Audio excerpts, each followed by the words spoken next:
What is up, guys? It's the Sound Alchemist, and I'm sitting here next to Gershwan. And today we're back at it, answering more questions from you guys, the viewers, in another enchanting episode of For the Greater. This is a video series where we answer the questions left by you, the viewer. If you have a question for us, comment down below. Put a question in front of your question because we get those questions first.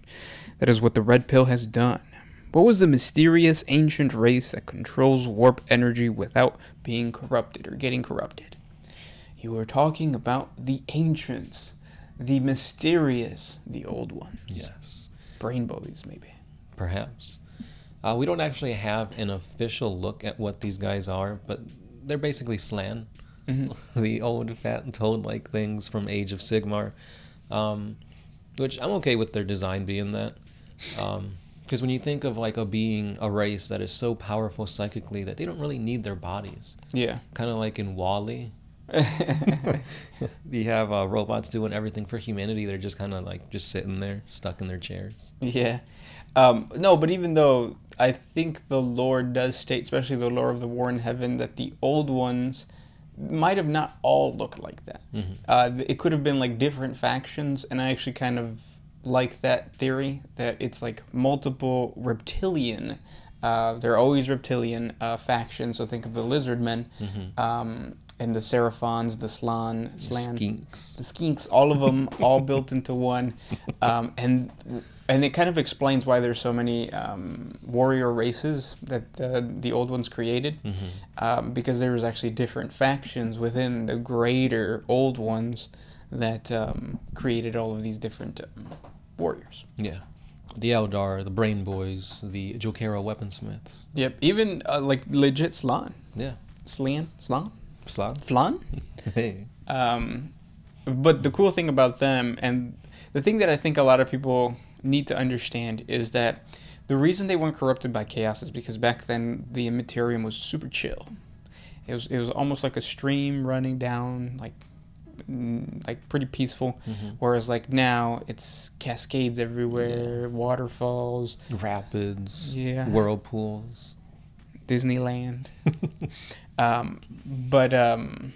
Yeah, that's why they weren't corrupted, and then they got out of the galaxy before the Immaterium became what it is now, with like demons and yeah. gods and vampires. Yeah, Psych Newen, that was a big one. Yeah.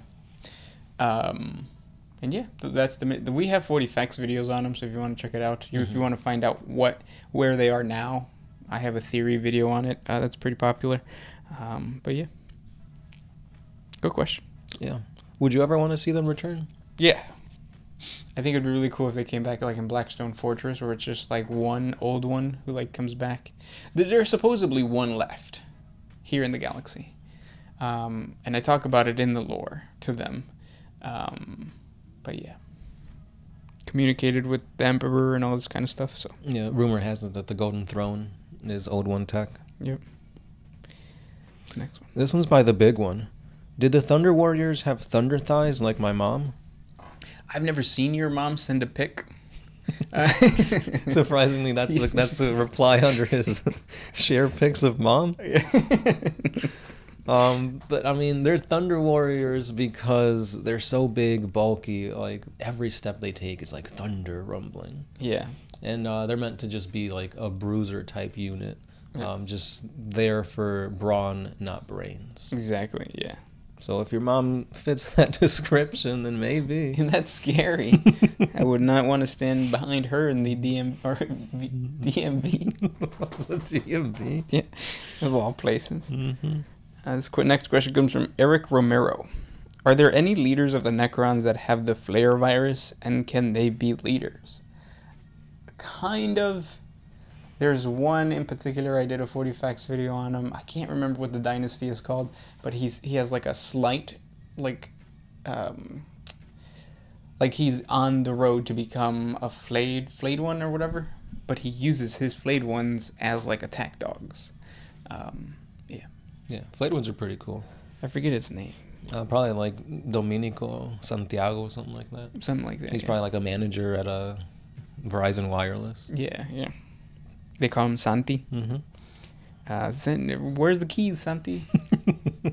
The keys to the cabinet. Which one? The iPhone one. Next question. I'm still thinking about those thunder thighs. This one's by Grand Sorry. Grand Moff Revan. Would the Getter Emperor army we owe the Imperium or absorb it? What could the Getter race do to the warp? The who? Getter Emperor army we owe. I don't know what that means. Yeah. Do you have thunder fingers when typing? Let me see. Would the Greater Emperor's army... Oh, maybe like the Emperor of the Light? Oh, maybe because of your name, like Grand Moff is like a Star Wars thing. So would the Emperor of like Star Wars and his army join the Imperium or absorb it? I think that's what you mean. He would absorb it. Yeah, he's not. Yeah, he's not one to share. Like even though he was like the whole thing with like the Sith is like there's only two. Yeah, I don't think he'd share it with the Emperor and make him his disciple or whatever. No, I think he would take advantage of the fact that everybody seems to be like praising this thing that has no real like. Right, it's a freaking skeleton at this point. Yeah. Yeah. Next question comes from Percy Boxer. Are there any Tau that have embraced the Tau chaos gods created by human believers? No. Yeah. I can't think of a single example. Well, that doesn't mean that you can't like kit bash, because Right. I have talked about Tau chaos, and that's just like chaos corrupting or mutating these things, or not things, fire warriors and like earth casts and stuff like that to be all like demonic and stuff like that. But they're never going to be champions of chaos. They're Right. always going to be like chaos spawns. What are they called? Poxwalkers, things like that. And that's because the Tau barely have any warp. Like they barely register on the warp scale. We always use the example of like if a psyker is like a bonfire, the Tau is like a match being lit. Right. It's very minute. Yep. And why spend all this chaos power empowering somebody so weak when you could just already get like a strong human psyker and empower that? Yes. Wes Themes 117. How often does Daddy Gersh train? Because he's looking Thunder Warrior swole. Every day. I don't rest. Yeah. Which is probably why I feel like I'm dying. Which is how the Thunder Warriors felt every day. Yeah. I do eat a lot, though. And, like, good food, too. So I think that's what allows me to do that. Even though I don't, like, go crazy at the gym either. Especially now with the Delta variant going around. Whenever somebody coughs, I get all paranoid. And the fact that I was really, really sick for, like, a week and a half makes it worse. I probably shouldn't have trained on those days. Next question comes from Juan Jose Mendivil. Has there ever been any psychers that have tried to infiltrate a Tau's mind to find out who, what, or where is the greater good? Not that I know of. Yeah. Usually they use psychic powers to blow the Tau's brains. But yeah. I mean, because the greater good is basically just a unifying theology. Well, not a theology, but like a concept that the ethereals use to provide like nationalism for the Tau. You're fighting for your country or your world, your sept, that kind of thing. Yeah. Yes. I think another thing too, though, is that the Imperium has dissected ethereals to find out like what makes them different, and they do. They have like a certain node in their brain that's different than all the other castes, and they think that that might be like a pheromone-inducing thingy or whatever. Yeah. That's probably just like garbage or lies. That's just their squiggly spooch. Yeah. This question comes from Tihanu Reeves. What kind of time travel exists in 40K? All races included. So nobody controls time travel. Nah. It does exist. There have been a lot of stories of going into the warp and coming back at a different time. Or forward in time. Yep. But yeah, that is like the problem too with time or with warp travel, is that time in the warp or in the immaterium operates differently than in real space. So what would normally take like a week of traversing the immaterium is actually like 3 years in real space. Yeah, those what do they call it? Like the variety of, or like the inconsistencies are pretty big. Yeah. Cryptex, Chronomancers. Oh yeah, they also do that. Yeah. Yeah. I think there's a whole Ordo. Cronus. Yep. Yeah. They study it. Mm-hmm. But it's never anything crazy like, oh, we should go back in time to save the Emperor. It's not like event-changing things like that. Yeah, mostly it's like, I want to go back in time and kill baby Hitler. Mm-hmm. Which is mean. Yeah. Like, he's a baby. Right, wait for him to be like 20s. Or like leading the party. There you go. Because then you don't look like the asshole that like killed the baby. Yeah. Because then there's going to be another baby that takes his place. Mm-hmm. This one's by Simon Teese. Do some kind of organized crime networks exist across the Imperium, or multiple crime networks exist? And how powerful are they? Oh, yeah. Yeah. If you play the Dark Heresy novels, or the game, the RPG game, the actual books explain all that to you. Mm-hmm. We have a 40 Facts video called 40 Facts and Lore on the Black Market, I think it's called. And that kind of gives you a glimpse as to like the underground selling and trading of illegal things. Mm-hmm. Any Inquisitor book, like either the Eisenhorn, like the Xenos, Malleus, all those, they explain it in those. Yeah. It's all over. Right. Like I feel like in the 40K universe, this type of activity really thrives. And it's very similar to like even the like modern day like crime, where like each individual asset or facet of organized crime is its own thing. Mm-hmm. Like the way the mafia operates is different than like people who like bootleg purses and stuff is, but they're still all organized crime. Mm-hmm. Same thing in the Imperium. Like the best example too is like the Dark Mechanicus. I think a lot of people make the assumption that the Dark Mechanicus is as organized or as structured as the regular Adeptus Mechanicus, but it's not. It's different. Yeah. Like they don't have the same resources, so like there's like independent nodes all over the galaxy. Next one. Simon Teese once again. If Horus had rebelled on his own as opposed to the 9 Primarchs, how do you think the Imperium would look now?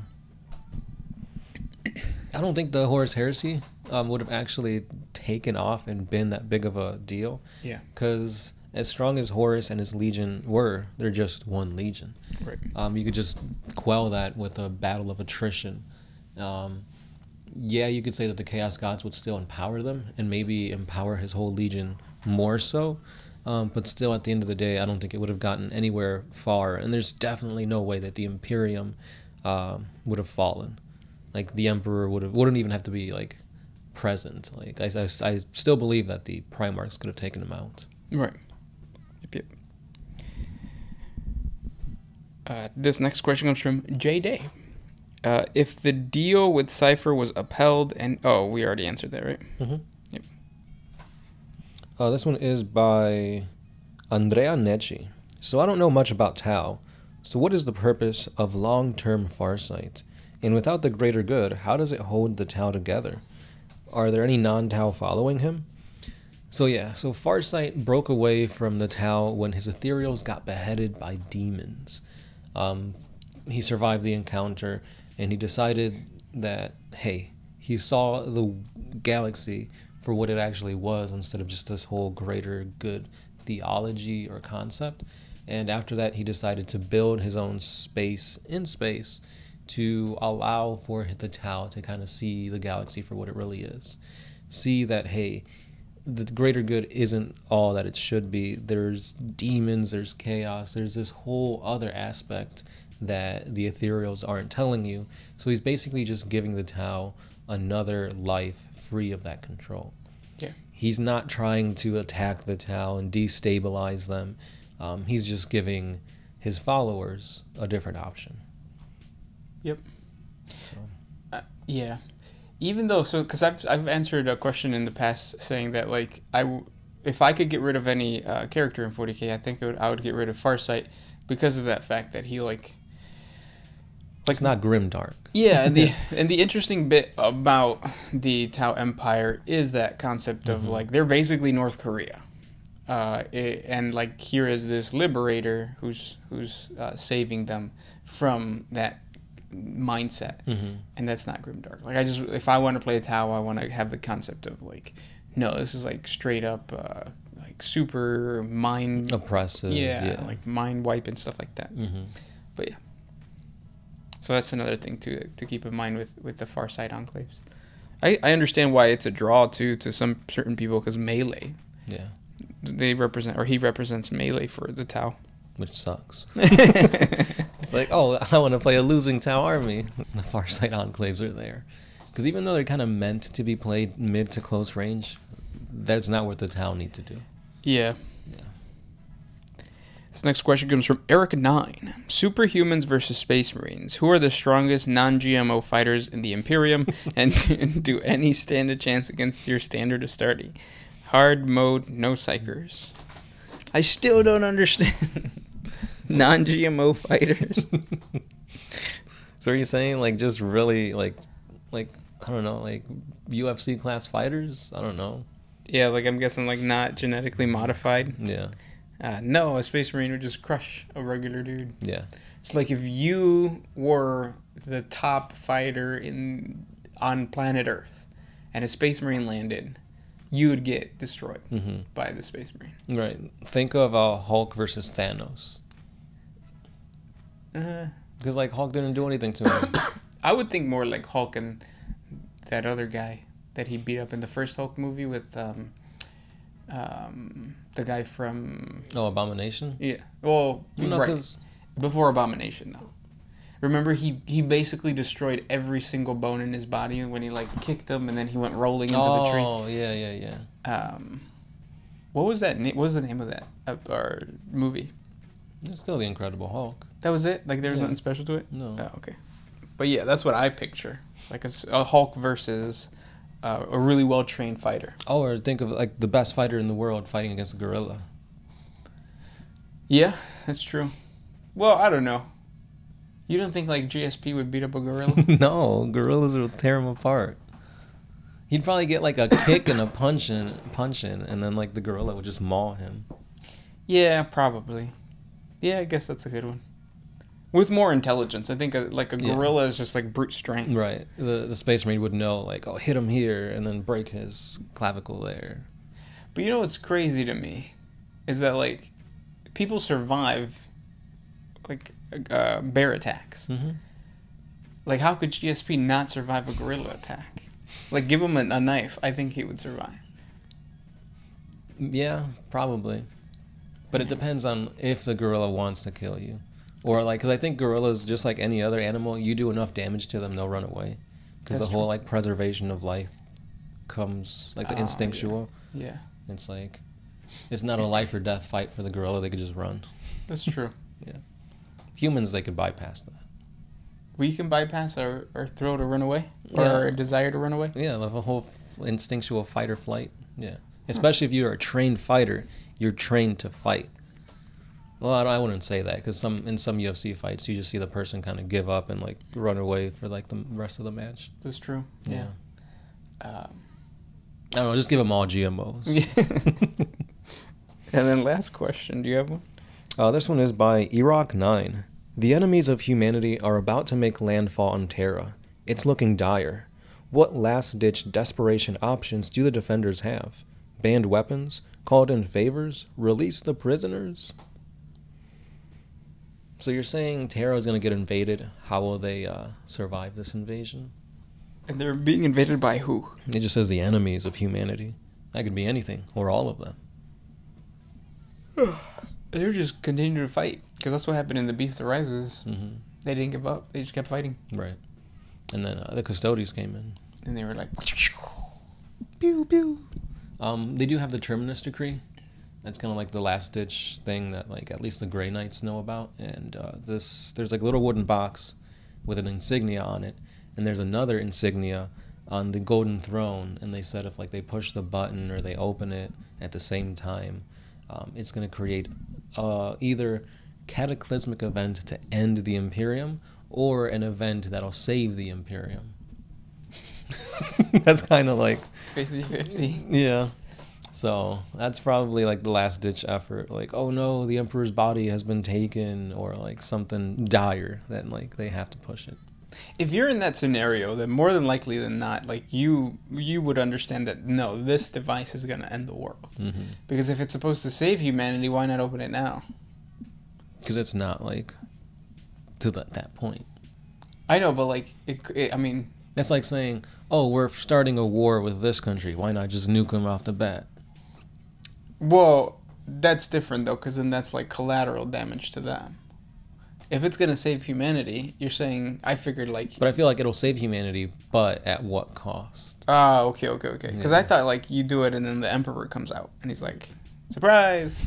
You could have just opened these 2 boxes the entire time and I could have been alive. That could be it too. Like, nobody knows what it could be. I don't even think GW knows. Yeah.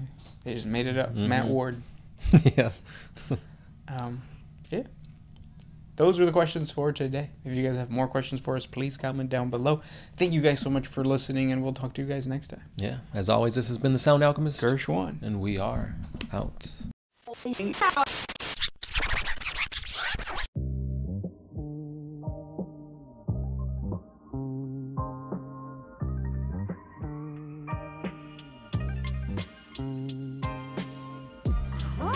used to put my freedom first in any situation.